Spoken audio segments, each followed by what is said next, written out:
Everyone, मैं हूँ राग वर्मा और मैं आज आपको पढ़ाऊँगी क्लास 8 बिहार बोर्ड इंग्लिश के 13 चैप्टर माई शैडो को। और यहाँ पे हमें इसके क्वेश्चन आंसर को देखना है, जो कि शॉर्ट क्वेश्चन आंसर है।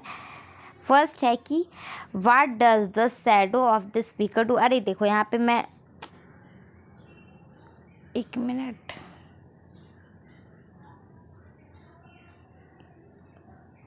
ये थोड़ा सा उल्टा पुल्टा हो गया है। ठीक है, मैं आंसर को अंडरलाइन कर देती हूँ। What does the shadow of the speaker do, तो इसका आंसर हो जाएगा कि the shadow goes in and out with the speaker. देखो, मैं हर बार क्वेश्चन को ब्लैक और आंसर को ब्लू से करती हूँ, बट यहाँ पे पता नहीं मिस टाइपिंग हो गया है, मिस कलर हो गया है, तो मैं इसको ठीक कर दूँगी। आप ये जो अंडरलाइन है ना, उसका आंसर समझना। उसी तरीके से सेकेंड है कि how does the shadow grow. जो शैडो है, जो परछाई है, जो छाया है, वो कैसे ग्रो करती है। तो shadow grow the way he like to, मतलब उसको जब जैसे मन करता है वैसे। कभी हमारा शैडो हमसे 4 गुना बड़ा हो जाता है, तो कभी एकदम छोटू सा हो जाता है, एक फिंगर की तरह। तो ये वो अपने ही हिसाब से करती है।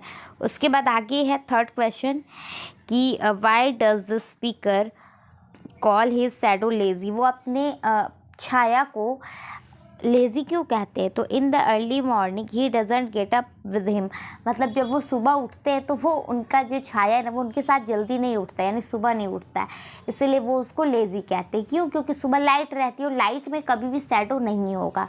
ठीक है, तो उसके बाद हमारा लॉन्ग क्वेश्चन ऐसे स्टार्ट होता है। ये ठीक से है, ये भी ठीक से नहीं है ना, बाकी सारा ठीक है, बस इसी में कुछ मिस्टेक हुआ है। चलो, मैं आगे से ध्यान रखूँगी। फर्स्ट क्वेश्चन है कि how does the shadow of the speaker behave, does not shadow also behave similarly. तो इसका आंसर ही मैं डायरेक्ट आपको दिखाती हूँ कि इसका आंसर हो जाएगा कि the speaker shadow behave very funny. मतलब स्पीकर का जो शैडो है ना, वो बहुत ही फ़नी बिहेव करता है, उसका तरीका बहुत ही मजाकिया तरीके से है। क्योंकि sometime it grow very slowly but sometime it grow very fast, मतलब कभी कभी वो बहुत तेज़ी से बढ़ता है तो कभी कभी वो बहुत धीरे धीरे बढ़ता है। Sometime it does not grow at all, yes it is a right, मतलब और कभी कभी वो ग्रो ही नहीं करता है, जैसे है वैसे ही पड़ा रहता है। Yes it is right, my shadow also we have like speakers. मतलब इसमें क्वेश्चन पूछता है ना कि आपका भी शैडो इसी तरीके से करता है रिएक्ट। तो हाँ भाई, हमारा भी जो छाया है वो ऐसे ही करता है। वो कभी बहुत बड़ा हो जाता है, कभी बहुत छोटा हो जाता है, कभी बिल्कुल नहीं दिखता है, तो कभी बहुत ज़्यादा दिखता है ना। उसके बाद है हमारा आगे का आंसर कि the speaker calls his shadow the funniest thing because it likes to grow its own way। मतलब उसको फनी इसलिए कहते हैं क्योंकि वो अपने स्टाइल से बढ़ना चाहता है। जब उसको मन करता है बड़ा होता है, जब उसको मन करता है छोटा होता है।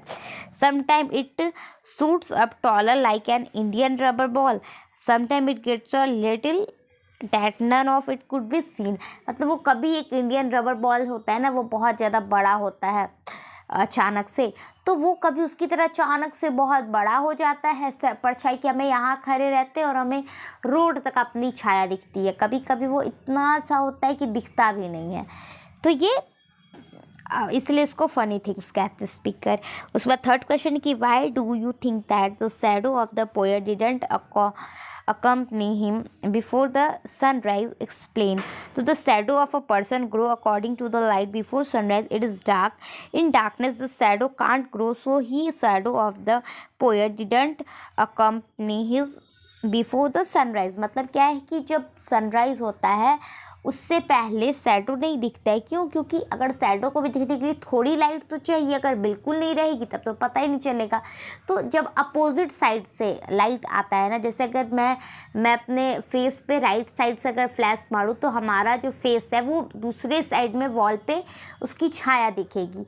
तो उसके लिए लाइट एक साइड में होना बहुत इंपॉर्टेंट है। क्योंकि और जब सूरज एकदम हमारे सर पे होता है तो लाइट एकदम सामने ही रहती है, तब हमारा शैडो कहीं नहीं बनेगा, यही रीज़न है। उसके बाद फोर्थ क्वेश्चन है, जो कि इस चैप्टर का लास्ट क्वेश्चन है कि what do you think most about the poem. मतलब आप उसके बारे में सबसे ज़्यादा थिंक कह रही हूँ, लाइक है कि आपको पोएम में सबसे अच्छा क्या लगा। तो I like the perception of the shadow in the poem, the way it grow taller and way it grow smaller and disappear at all amuses me. ठीक है, अम्यूज़ मी।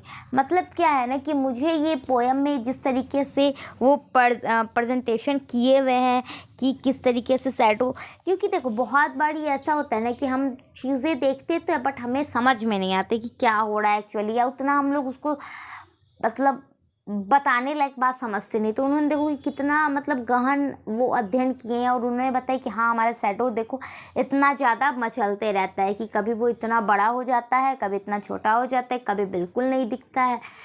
तो ये हमारे चैप्टर का लास्ट क्वेश्चन था। अब चैप्टर कंप्लीट हो जाता है। Bye bye, take care.